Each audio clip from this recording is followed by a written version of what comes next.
देशों को सीमाओं से अलग हट करके मिल करके कुछ ना कुछ करें, ताकि मानवता के नाते से जो कठिनाई लोगों के स्वास्थ्य के ऊपर जो प्रभाव पड़ता है प्रभाव न पड़े। 6 दिसंबर को किसान जा रहे हैं सर दिल्ली बिना वाहन के। उन्होंने कहा है कि हम दिल्ली जाएंगे 6 दिसंबर को। देखिए, शांतिपूर्वक किसी प्रकार का कोई प्रदर्शन करना ये हर किसी का एक मौलिक अधिकार है, कहीं कोई आपत्ति नहीं है। विषय इतना ही है कि किसी प्रकार का ऐसा प्रदर्शन नहीं करें कि कोई प्रदर्शन को ऐसा हिंसात्मक किया जाए या इसमें ट्रैक्टर और ट्रैक्टर के सामने भी कोई हथियार माउंट करके ले जाया जाए। अच्छी बात यह है कि उन्होंने उसके लिए अपने आप स्वीकार किया है कि हम ट्रैक्टर और उसके आगे जो बांध करके हथियार बांधने वाले जो बात थी उसको विड्रा करते हैं, उसके अनुसार नहीं जाएंगे। और कोई अन्य साधनों से पैदल से जाएगा तो मुझे नहीं लगता उसमें कठिनाई आएगी। हाँ, एक प्रक्रिया होती है कि कहाँ वो प्रदर्शन करेंगे, उस स्थान की अनुमति वहाँ जो है संबंधित जो विभाग है उनसे वो लेनी होती है, वो लेंगे और जाएंगे, कोई कठिनाई नहीं है। सर, चंडीगढ़ में सर नई विधानसभा पर पंजाब की आपत्ति है, उस पर क्या कहेंगे? देखिए, वो एक प्रक्रिया है, प्रशासनिक प्रक्रिया है। ज़मीन के बदले ज़मीन उसकी ऑफ़र की गई थी और उसकी प्रोसेस चल रही है, और उसमें पहले वन विभाग की क्लियरेंस नहीं मिल रही थी, वन विभाग की क्लियरेंस मिल गई है।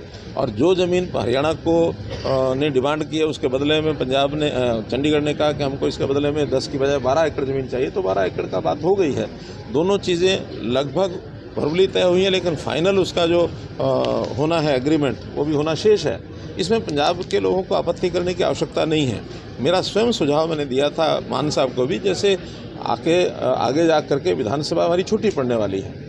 इस विधानसभा में आज 90 की संख्या है और डीलिमिटेशन के बाद ऐसा संभावना बताई जा रही है कि 126 संख्या हो जाएगी। वहाँ तो 90 लोग ही बड़ी मुश्किल से बैठ पाते हैं।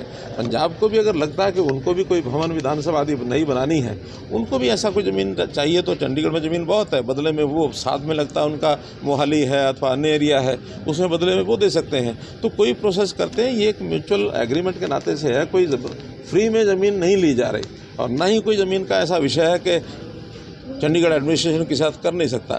चंडीगढ़ एडमिनिस्ट्रेशन ने पहले भी इस प्रकार की ज़मीनें बेची भी हैं, बदले भी किए हैं। सारा विषय है ज़मीन का बदला ज़मीन से हो रहा है, कोई ऐसा फ्री ले रहा है ऐसा नहीं है। प्रतिपक्ष जो भूपेंद्र सिंह हुड्डा है उन्होंने कहा है कि बाप बेटा जो आप लोग कटाक्ष करते हैं अक्सर, उन्होंने कहा कि हम स्वतंत्रता संग्राम से जुड़े हुए व्यक्ति हैं, मेरे पिताजी स्वतंत्रता सेनानी रहे।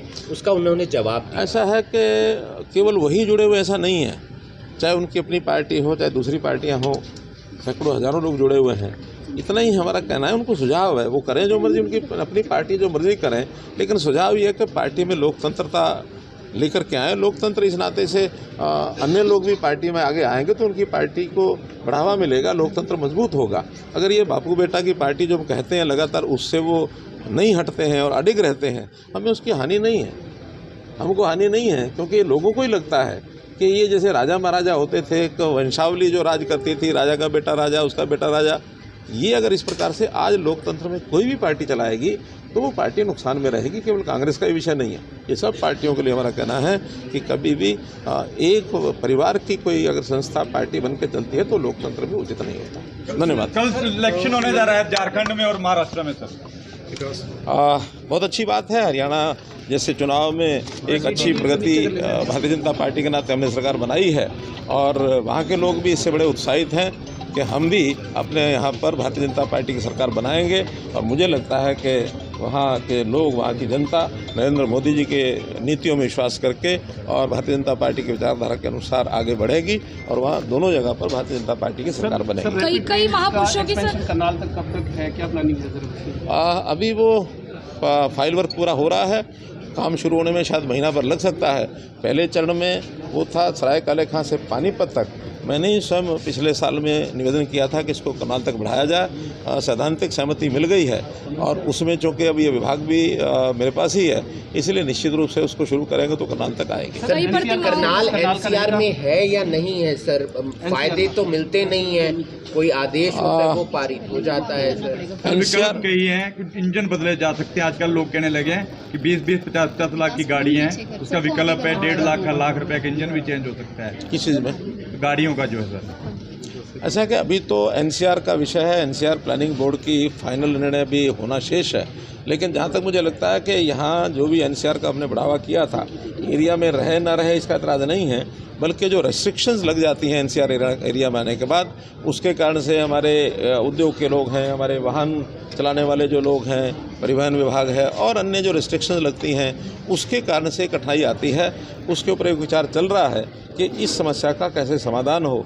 एरिया हमारा अंदर रहेगा तो अच्छी बात है ताकि एनसीआर में होने वाले लाभ वो मिलें, लेकिन जो कठिनाइयाँ हैं उसमें से हल निकाला जाए। Final decision yet to be done.